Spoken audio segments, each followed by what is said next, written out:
And welcome back to the series of Ask Matt questions on overcoming isometrics. Today's question is, how do you know if you're getting stronger and making progress if there's no numbers attached to it? Like, you don't know how much force you're putting in. There's time, but it's not like the same thing as reps with dynamics. So if you don't have quantifiable numbers, how do you know if you're making measurable progress? And truth be told, this has been one of the major sticking points of overcoming isometrics and why it kind of fell out of favor in the 60s and 70s, because people didn't know to a degree if it was really working or not past an initial stage.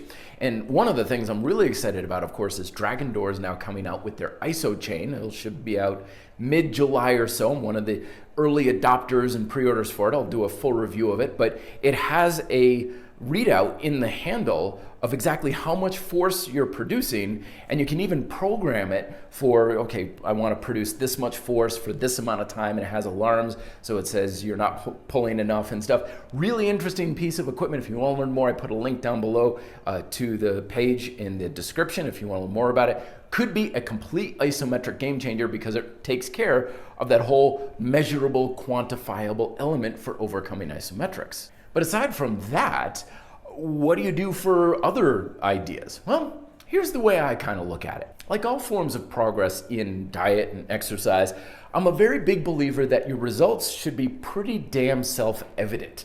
They should basically, fairly quickly, within several weeks or a month or so, make you go, holy smokes, that's so much better than what I had, without having to refer to any sort of measurable numbers at all. You should feel stronger.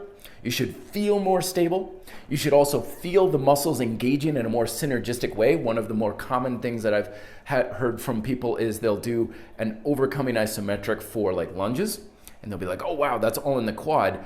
But over time, they're like, it used to just be in the quad. Now it's the whole leg that's working. Or the other day, I had someone come to me and say, I did a little bit of overcoming isometrics when I was hiking, and throughout the whole hike, it felt like I was just sitting in my hips more and able to be more stable on the rocky terrain. That's the kind of stuff that's going to be the most self-evident for you are getting stronger, you're getting results, and you're definitely getting something of value out of your training.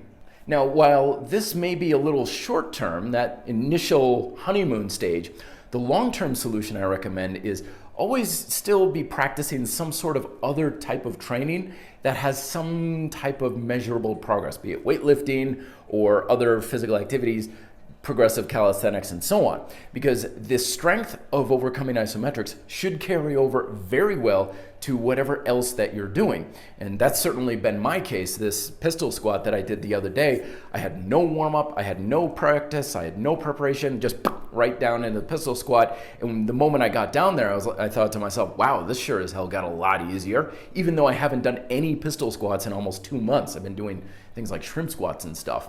So when you have a noticeable carryover to other quantifiable activities, that's certainly a good way to go as well. So I hope that answers that question. Let me know if you have other questions here. Don't forget my book, Overcoming Isometrics, and stay tuned, subscribe, notifications, and all that for new updates, especially when the Dragon Door ISO chain comes, and I'll do a full review of that as well. Thank you much for watching. Be fit, live free.